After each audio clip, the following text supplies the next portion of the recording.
Hey, how's it going? Vladimir Donis. So today is day one of my 30-day video challenge. And today, essentially what I want to talk to you about is I want to talk to you about the proper setup when running Facebook ads. By the way, this week on Sunday, August the 30th, what I'm doing is I'm hosting a free Facebook workshop whereby I show business owners how to grow their business using Facebook ads. So if you want to go ahead and join and sign up for that workshop, there's going to be a link somewhere on this page. You can go ahead and click on that link, and that link is going to allow you to register for that workshop, growing your business using Facebook ads. So today, the thing that I want to talk about today is proper setup.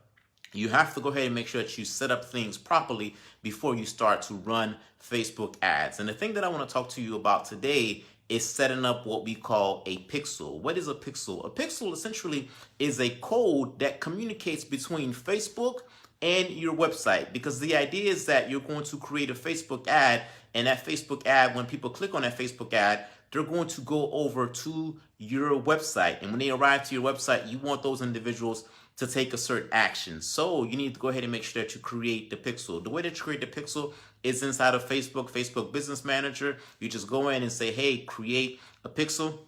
You're going to go ahead and take that pixel, and you're going to go ahead and put that pixel on your website. There's very easy ways to do that. You can go ahead and Google that, or if you go to the workshop, I can go ahead and answer those questions for you and provide you with a little bit more details there. So you go ahead and create the pixel. You're going to have a pixel for the home page of your site, so for a page view level, and you're also going to have what we call a conversion pixel. The way that the conversion pixel works is that the idea is that you want people to take action. So for example, for me, when someone arrives to the first page of my site, I want that individual to become a lead. When that individual provides me with their contact information, that individual is now a lead, and that individual arrives to the second page of my funnel or the second page of my website.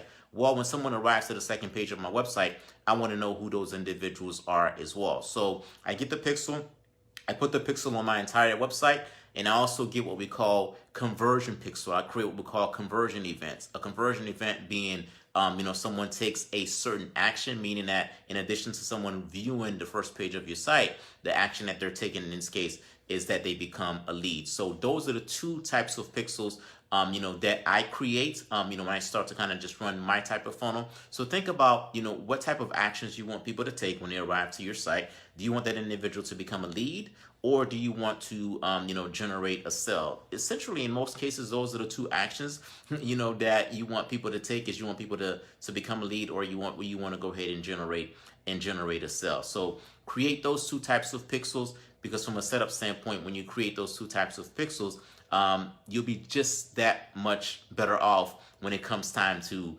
running ads. So again, if you need help with this type of stuff, if you're a business owner and you need help with growing your business using Facebook ads, this Sunday, August the 30th at 7 p.m. Eastern Time, I'm hosting a workshop, and the title of the workshop is How to Grow Your Business Using Facebook ads. There's going to be a link somewhere on this page. You can go ahead and click on that link, and what that link is going to allow you to do is that link is going to allow you to register for this workshop, whereby I go in a lot deeper on this type of stuff. There's going to be a component or a section of the workshop that allows me to go ahead and answer your questions, one-on-one. So it'll be a very intimate type of a workshop. You'll come in with questions, and then you'll leave with answers. That's the idea, and that's the goal. So that's it for this episode. I'll catch you on the next one.